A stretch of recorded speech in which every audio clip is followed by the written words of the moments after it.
Let us solve another verbal question of the digital essay using the strategies specially curated by Jamboree. As the very first step, we read the question stem.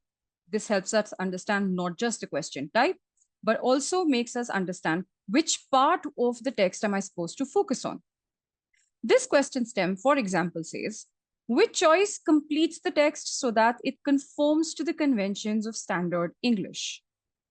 The moment my question stem says conventions of standard English, I should tell myself that I could probably be tested on any of the rules of grammar or punctuation.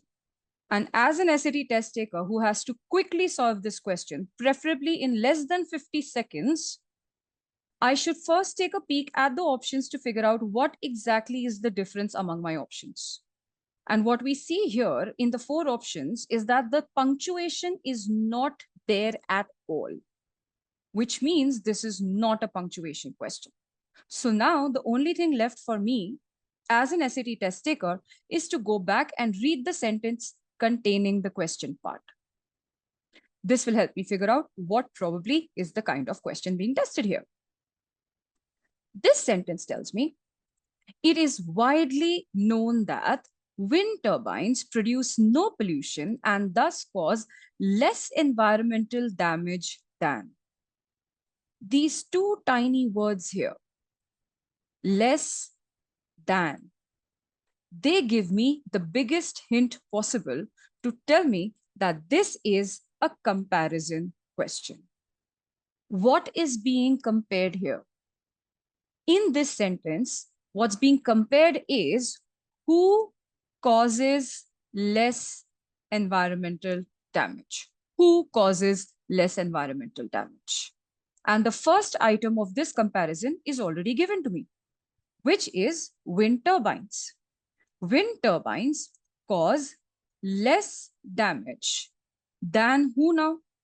Than some other thing causes. Which means if you see, we are not comparing nouns with nouns here. We are comparing who causes less damage. This is a verb comparison question. Wind turbine causes less damage than some other thing causes. So the first thing that we are going to do is we will eliminate all options that don't give me a verb.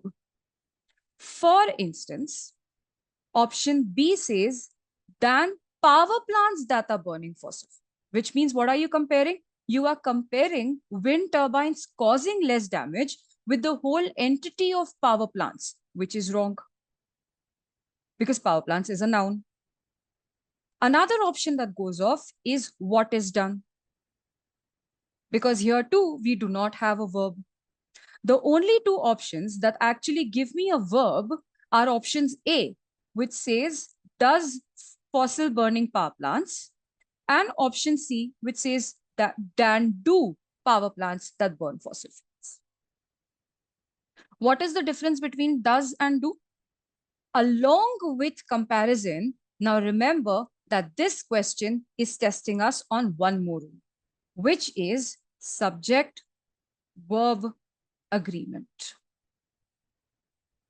This question is also now testing me on subject-verb agreement. Who is the subject of the second item?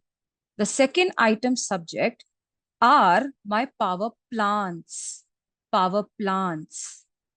And these power plants are plural.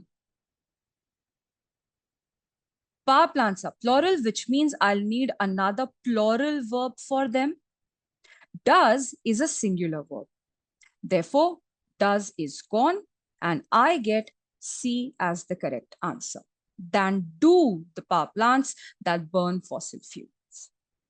Who causes less damage? Wind turbines cause less damage than do the power plants. This do here stands for the power plants causing the damage. If you follow all of these steps and if you do regular practice, solving all of these conventions of standard English question, be it grammar or punctuation, will become very easy for you.